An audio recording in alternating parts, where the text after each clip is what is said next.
No, muchas gracias por la invitación y feliz año. Lo que sucede es que hay algo que a veces nosotros pasamos por alto. ¿Cuál es el principal tema que está todos los días la gente hablando de él? Es Haití. Entonces, desde la perspectiva geopolítica, Haití vendría a ser para República Dominicana como su espada de Damocles. Ahora, ¿dónde empieza la patria? La patria empieza es en la frontera. Entonces nosotros nos hemos dedicado a que todas las inversiones se hagan en las grandes ciudades, pero usted va, por ejemplo, a Jimaní, y cuando va para los Pinos del Edén, que se llama los Pinos del Edén porque eso es Jarabacoa, pero más lejos. Pinos del Edén. ¿Y eso no está deforestado? No, increíblemente, aquí está el dato. Esas comunidades, los gobiernos, y hay que reconocer la labor de don Frank Moya Pons, que hizo en lugares tan remotos como Guayajayuco, que es el poblado más remoto que tiene el país, hizo viveros. Entonces a las personas de esos lugares se les paga para que reforesten. Y por ejemplo, usted va a Pinos del Edén, sigue por Ángel Félix y la pluviometría es altísima, llueve mucho, pero cuando llega a lo que se llama Sabana Real, que hace frontera con un poblado haitiano que se llama Sabombón, la altura es de 1.270 metros, más alto que Constanza, más frío que Constanza. Pero estás mencionando lugares. Los Pinos del Edén, el hoyo de Pelempito y el polo ese del imán que hay donde tú... Todo eso está en el sur, cerca uno de otro, ¿verdad? Bueno, relativamente, porque este señor que está aquí, en este libro... Y un sitio que se llama que se llama Cristóbal, pero que no es San Cristóbal, que también está cerca de un lago. Bartolomé, hay un lugar que se llama Bartolomé, que es muy conocido, pero este señor, Jesús María Ramírez Hijo, que fue el primer gobernador de Jimaní, un libro que el maestro Alberto Perdomo me consiguió, dice lo siguiente, porque cuando he ido a la frontera, la gente piensa que estamos haciéndole campaña a Trujillo, pero es que el único que estratégicamente invirtió en la frontera fue Trujillo. Y aquí, miren este dato que dice este señor. La popularidad de Trujillo en la región se inició con las facilidades que se dieron para cortar y aserrar madera con el fin de sustituir los bohíos por casas de tablas. Y alcanzó su punto más alto con el aumento del jornal en las obras públicas.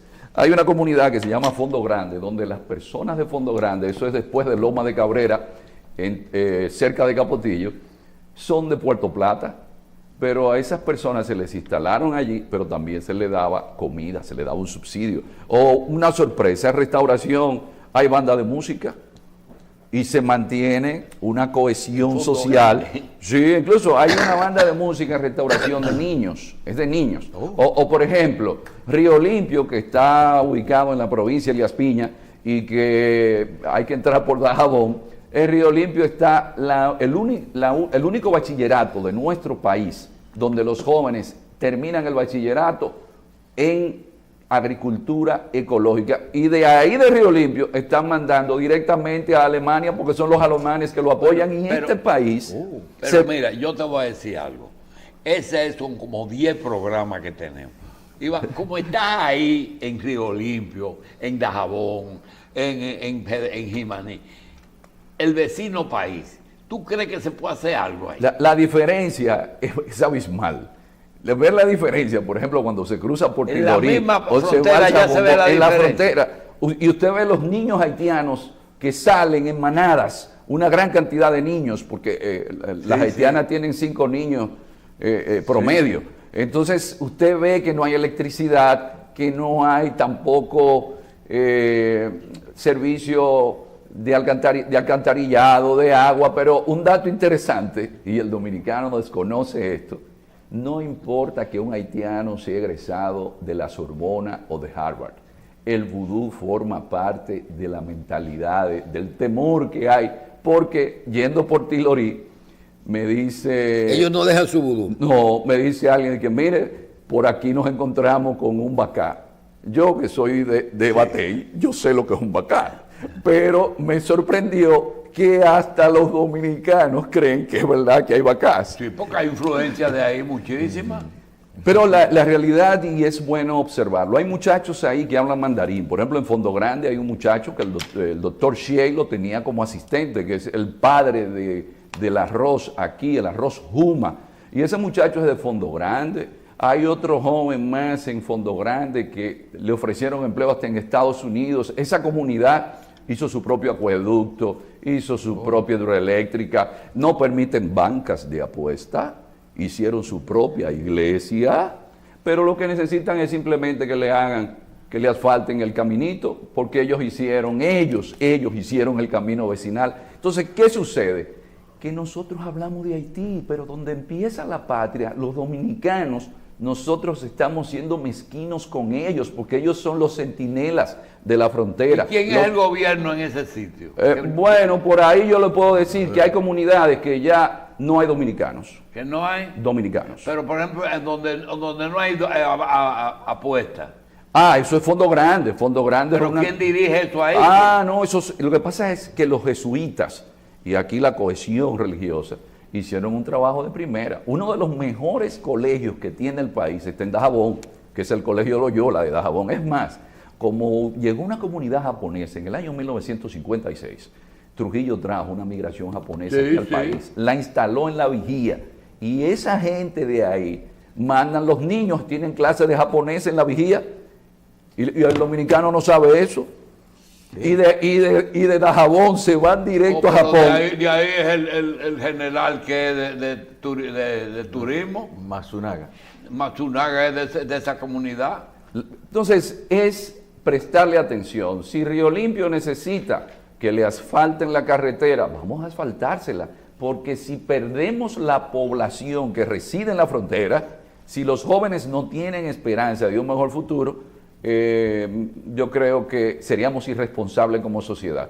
Y vino como parte de una conciencia geopolítica, y entonces le dije al hijo mío, mira, vamos a comenzar a ir por la frontera, pero cuando se nos dañó el vehículo por Río Limpio, me dice, papá, ¿tú crees que esto valga la pena? Y aquella campaña de dominicanización de la frontera que hizo Trujillo, ¿hay que hacerla otra vez o no? Hay que hacerla, porque sabes que en la frontera, ¿tú sabes cuánto? La frontera son 392 kilómetros. La población, estuve revisando el censo de toda la frontera, son 350,000 personas. La mayoría adultos. Los jóvenes, por ejemplo en Hondo Valle, yo estuve haciendo un trabajo de campo, y camino a lo que se llama Cañada Miguel, me encontré unos jóvenes. ¿Usted la conoce? Cañada Miguel. Cañada Miguel. Sí. Que la gente no sabe que allá hace frío. Y hay un sitio que se llama Yerbabuena también, que todo hay mucha agua ahí.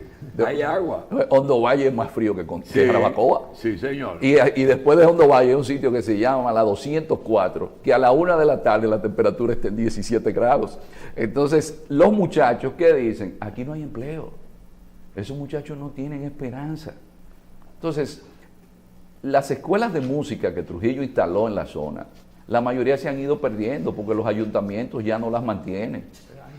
El único lugar que yo he visto en la frontera, que en un centro comercial dice, mira, ¿tú sabes dónde está eso? Eso queda. Eso está donde Castillo Pimentel tiene la finca de... Eso está más lejos todavía, pues Castillo Pimentel la tiene en Calimete. Esa que está ahí queda entre Tilorí y Guayajayuco. Eso es lo más remoto que ustedes pueden ¿Qué número andarle. es esa? Esa, la 75. Esa es la pirámide 75, que empezaron a ponerse esos hitos en el gobierno de Horacio Vázquez. Sí. Porque Horacio Vázquez es el que inicia los arreglos para la frontera. Pero, en definitiva, don Julito... ¿Y qué viste en Juan Santiago en el cercado? El cercado, que tiene una particularidad. En el cercado la temperatura puede llegar a 0 grados, en un lugar del cercado que se llama la Sabana del Silencio. Sí. Usted toma del cercado, sigue camino a donde se llama El Hoyazo, que es el único lugar desde donde se puede divisar el Pico Duarte y la Pelona nítidamente. En el Jovito. Sí, entonces sigue hacia la Sabana del Silencio, que es la frontera entre la provincia Independencia, provincia San Juan y provincia Elías Piña, 0 grados en el cercado. La deforestación sí me ha preocupado. Tenemos una jornada de reforestación el 23 de este mes, allá en el cercado, en esa zona, porque también hay que apoyar a la gente allá. Y ese ha sido el objetivo, de que la comunidad dominicana sepa que si hay un presupuesto, ¿por qué no le damos algo a la gente de la frontera? ¿A qué tú crees que se debe que el inmigrante haitiano no se quede en la frontera, sino que viene, por ejemplo, a Bávaro, a la capital, a Santiago? Porque esa frontera no está llena de haitianos solamente, hay muchos dominicanos. No, hay muchos dominicanos, hay intercambios, hay dominicanos que se casan con haitianas. Es decir, ahí hay mucha mezcla. Sí, sí. Y un dato interesante, la relación dominico-haitiana es fraternal. Déjeme decirle, en Sabombón, si un haitiano se roba una vaca o cualquier cosa del lado dominicano, ellos le aplican la justicia. Por ahí nadie roba. Es decir, las comunidades han aprendido a coexistir. Y hablan un poquito de creol. Bueno, yo en Bánica, que es el único lugar de este país que en la frontera hay una iglesia colonial y que tiene un reloj de sol, en Bánica yo fui a dar una charla y me sorprendió los muchachos dominicanos hablando creol. ¿Por qué? Están obligados también. Están obligados. Bueno, ahí nos están pidiendo que paremos el asunto de Haití, que vamos para Venezuela y Estados Unidos. Y Ucrania. Sí, bueno, yo creo que el ámbito geopolítico, lo que más sorpresa nos da y angustia es que no hemos querido aceptar que estamos en un cambio de época. Es un punto de inflexión. Entonces, cuando vemos a Trump por un lado, Putin por el otro, Xi Jinping por el otro, que lo que es el derecho internacional se ha dejado de lado, es porque el mundo que nació de la Segunda Guerra Mundial desapareció. Cuando cae el muro de Berlín, llegó un periodo de hiperhegemonía de Estados Unidos, pero luego eso se fue difuminando, el poder de Estados Unidos sigue siendo la potencia esencial. Tiene el 26% del Producto Interno Bruto del planeta, es un país que tiene todos los recursos que pueda necesitar, ahora mismo es el principal exportador de combustible. Estados Unidos tiene más de 700 bases militares alrededor del planeta, pero China ya tiene más de un 20% del PIB del planeta. Por el otro lado viene India, por el otro lado tenemos Turquía. Entonces el mundo lo que está ahora es en un proceso de readecuamiento a lo que se está viviendo. ¿Qué se está viviendo? Bueno, que cada uno de esos países exigen que en un mundo post-occidental, y ahí viene la encrucijada, mundo post-occidental, como decía el gran sociólogo checo Jan Patočka, Occidente se suicidó con la Primera y la Segunda Guerra Mundial y lo que va a dejar es una herencia espiritual. Entonces, ante ese mundo post-occidental nosotros nos sorprendemos porque hace 500 años que Europa escribía la historia del resto del mundo. Ahora se le están escribiendo al mundo occidental. Solamente 2 cosas indican nítidamente que el mundo cambió: divergencia demográfica y convergencia tecnológica. Explica un poquito eso. Bueno, la divergencia demográfica es que si Europa era a principios de siglo el 20 al 22% de la población mundial, ahora es un 7%. Si América Latina es un 7%, si Estados Unidos es apenas un 4%, solamente India tiene más habitantes que Europa, Estados Unidos y América. Cuando uno ve a Mandani, que dicen que nació en Uganda. India tiene más habitantes que Europa, Estados Unidos y América. Sí, pues Estados Unidos tiene 350 millones de habitantes. Europa tiene 500. América Latina tiene 500. Y la India tiene ya casi 1.500 millones de personas. Solamente, por eso la administración Obama, consciente de que había una divergencia demográfica, Hillary Clinton, cuando era secretaria de Estado, decía, we have to pivot to Asia. Es decir, tenemos que pivotar al Asia. ¿Por qué? Porque India, China, son poblaciones muy grandes. Si tomamos Filipinas, tiene más de 100 millones. Si tomamos Vietnam, tiene más de 100 millones. Si tomamos Indonesia, tiene casi 300 millones. Es decir, que el mundo, Pakistán, tiene 200 millones. Bangladesh tiene casi 200 millones. Entonces, hay un tema de población. Pero lo otro es que en 500 años, ¿por qué Europa hegemonizó? Porque tenía el monopolio de la tecnología. Ya no lo tiene. Entonces hay convergencia tecnológica y divergencia demográfica. Yo decía que cuando vemos a Mandani, la gente dice que nació en Uganda. Sí, pero es hijo de indios. Y del problema que estamos viendo, aquí hablábamos esta mañana sobre, ahora mismo tenemos 2 aeropuertos con presencia de los Estados Unidos, y si llevamos eso de cómo cambió el mundo a las políticas y a lo que estamos viendo hoy con relación a Estados Unidos, Venezuela, cómo se está manejando un problema político de lucha contra el narcotráfico y todo eso, pero desde un punto de vista que no lo habíamos visto nunca. No hay una intervención directa, no sé si se va a tirar un tiro. Háblanos de esto. Lo que sucede es que Estados Unidos tiene una doctrina clara. Los imperios no se pueden inaugurar cada 4 años. Y la gente cree que Trump está haciendo cosas que no estaban en la línea de Estados Unidos. Lo que se llama la doctrina Monroe, que empieza con el presidente James Monroe en 1823. A finales del siglo XIX, Estados Unidos la readecúa en el gobierno de Theodore Roosevelt y se llama Corolario Roosevelt a la doctrina Monroe. Y de ahí Estados Unidos toma Panamá, de ahí Estados Unidos viene por la zona del Caribe, pero luego Estados Unidos, la doctrina de seguridad nacional, ahí era que estaban los dictadores. O sea, todo eso está escrito. Todo eso la línea es que América es para Estados Unidos. Lo sorprendente es que Estados Unidos se haya descuidado a un punto tal que un país como Brasil, con 214 millones de personas, con todos los recursos del mundo posible, su principal socio comercial sea China. Que el principal socio comercial de donde está el 60% del cobre del planeta, que es en Chile, no sea Estados Unidos, sino China. Entonces los chinos, sin prisa, pero sin pausa, fueron estableciéndose ¿dónde? En uno de los lugares donde están las mayores reservas de materias primas del mundo. Por ejemplo, ¿quién tiene la mayor reserva de litio, que es fundamental para la industria automotriz electrónica? La tiene Chile. Entonces, Chile. Y eso es lo que está pasando ahora en Venezuela. En Venezuela está la mayor reserva de petróleo del planeta. Mi posición siempre es muy del realismo político de Hans Morgenthau y es muy académica.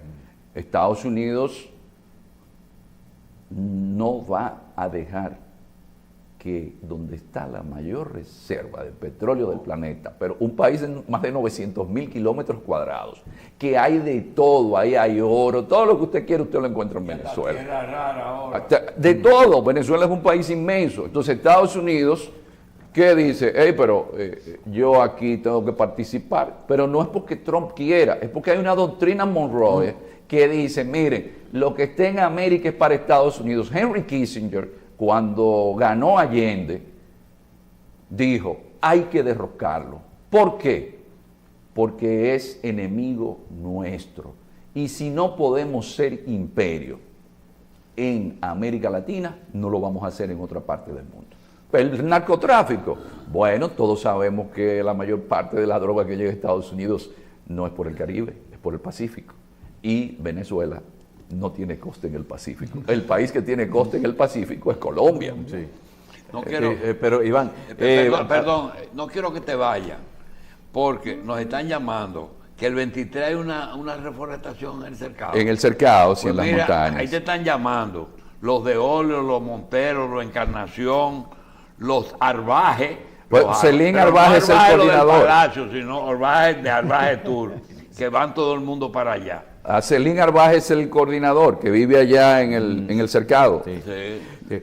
Iván, caería en un error, porque hay gente como que piensa como que lo que está pasando ahora es como parte de una temporalidad impuesta por el paso de Trump en un segundo periodo por Estados Unidos. Esto que Trump está poniendo en marcha es algo que va a seguir dentro de la política americana, esa expansión, esa ese regreso a la hegemonía en el continente?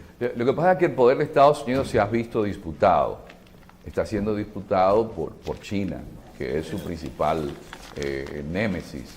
Y Trump lo que está haciendo es uso del poder duro, no es el soft power. Trump no tiene la sutileza que tendría un político profesional, y Trump tiene una gran ventaja para lo que se llama checks and balances, el equilibrio de poderes. Ha depurado el FBI, ha depurado el servicio diplomático. La justicia, él tiene mayor incidencia en la justicia. Entonces, hay gente, incluso analistas, que ven con preocupación. Hasta los religiosos. Bueno, Trump está incidiendo en todo. Hasta el Partido Republicano es trumpista. Ya no es el Partido Republicano. Y el Partido Demócrata está, como dirían los boxeadores, está noqueado. Porque también a Trump le fue muy bien en las últimas elecciones. Podríamos no estar de acuerdo con él, pero la deriva que Trump ha llevado es de imponer lo fundamental que siempre tienen los países, y es que su interés de Estado, el interés del Estado está por encima de todo, y eso es lo que está pasando con Trump. Lo que pasa es que antes eso se dibujaba, pero Trump no. Trump es un hombre que es hasta más sincero. Él lo dice claramente. Él dice, yo quiero Groenlandia. Y están los europeos asustados porque el hombre quiere Groenlandia. Pero, profesor, yo recuerdo cuando nosotros iniciamos a hablar de geopolítica, mi primer programa con usted, que usted decía, nos hablaba de cómo los chinos planificaron todo miles de años atrás, lo que iban a hacer, o muchos años atrás, su política a largo plazo. Y hoy nosotros vemos estos cambios de Estados Unidos. Y ahora me pierdo un poquito. Usted por un lado me dice, los Estados Unidos están siguiendo una línea que no es que Trump está inventando. Y por otro lado vemos unos cambios que se producen en Estados Unidos cada 4 años, si es Trump, si es republicano, si es demócrata, y con más fuerza si es Trump.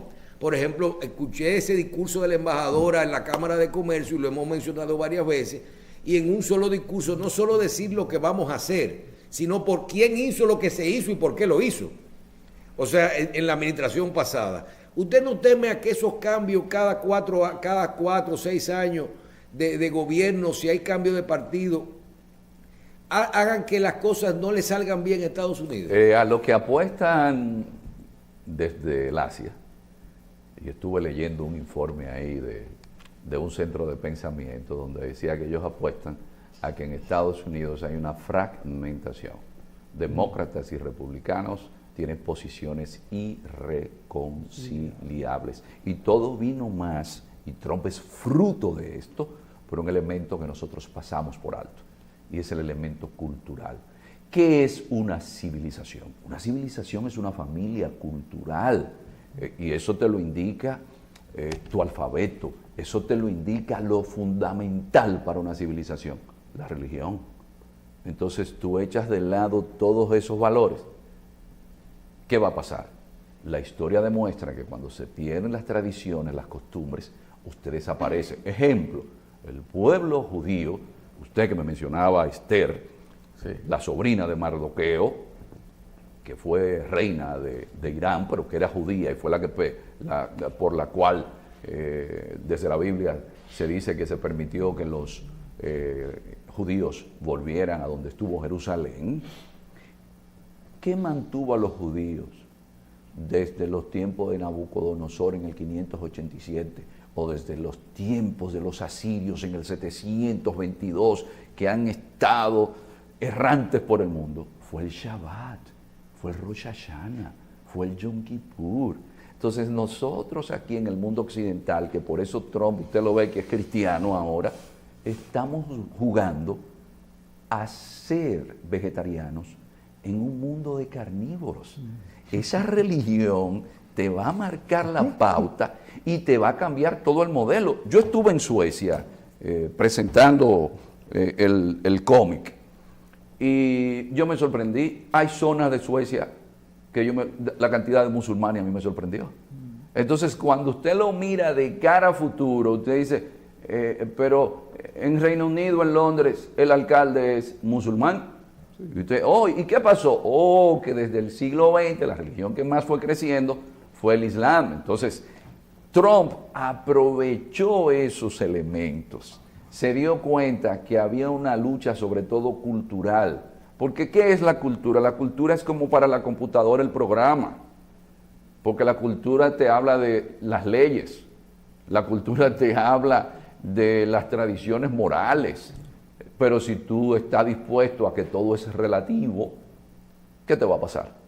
Y mientras tanto, tu población sigue disminuyendo y la otra sigue creciendo. Caso de España, la migración musulmana que llega a España, tienen 5 hijos, 4 hijos, y la ayuda social va a esa gente. Pero los españoles no tienen hijos. Los muchachos están en lo que aquí le llaman teteo, pero allá le llaman botellón.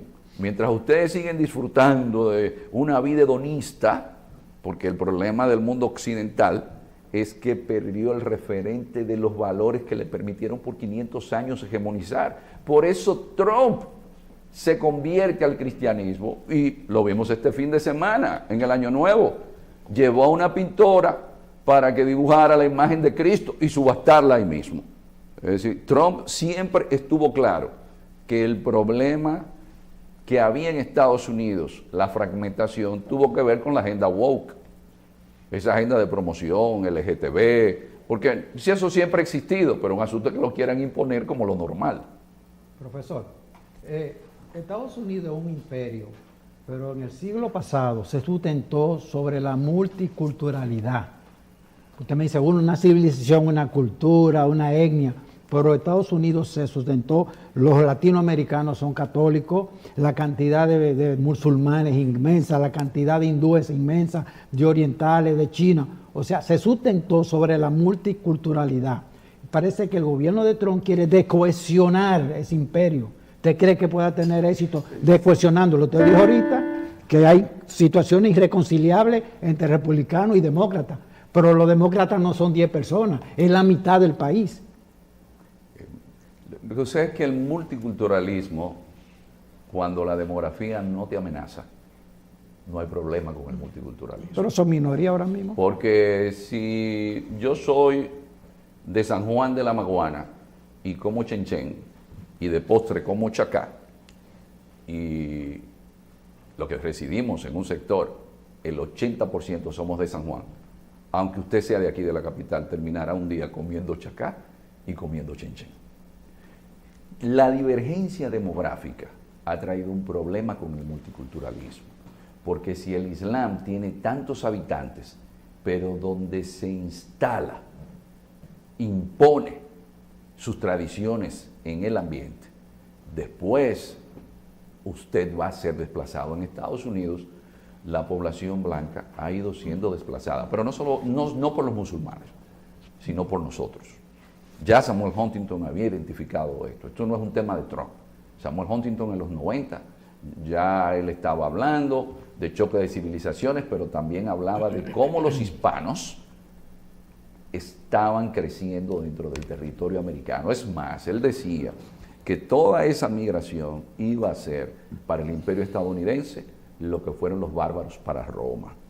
Y Estados Unidos tiene, señores, 60 millones de hispanoparlantes. Fíjense que la lucha de ICE, de migración, está dirigida básicamente al perfil latinoamericano, porque eso ellos lo identificaron. Entonces, todo es muy bonito hasta que puede ser una amenaza para el imperio. Iván, nos queda solamente 2 minuticos, pero quería preguntar, con la experiencia que usted tiene y los acontecimientos que han ido ocurriendo con respecto, en este caso específico ahora de Venezuela, ¿En qué usted cree que termine este conflicto? Si es a largo plazo, a corto plazo. Ahora, ¿cómo usted ve? Ya tenemos tropas, tenemos el tema del narcotráfico, tenemos ya ideas claras definidas. ¿Qué usted cree que puede pasar? ¿Usted prevé una intervención ya real? ¿Usted prevé que eso va a negociar? ¿Qué usted cree? La intervención sería lo peor para todos. Para todos. Inmediatamente sucede algo en Venezuela, hay que pensar en los países vecinos y la migración que va a recibir, que desestabiliza casi siempre a los gobiernos que están en el poder. Pero Chevron es una compañía estadounidense y está en Venezuela. Funciona sin ningún tipo de inconvenientes. Pero Chevron tiene incidencia en el ámbito político. ¿Qué demuestra Chevron? Lo que sucede donde hay intereses. Nos sentamos a negociar. ¿Qué tú quieres? Y evidentemente, como lo planteó el presidente Trump, están negociando con Venezuela. Es decir, están conversando. Y todo esto terminará en una mesa de negociaciones. Así es que se dibuja el panorama, aunque hayan sectores más extremistas, hay gente que quieren que haya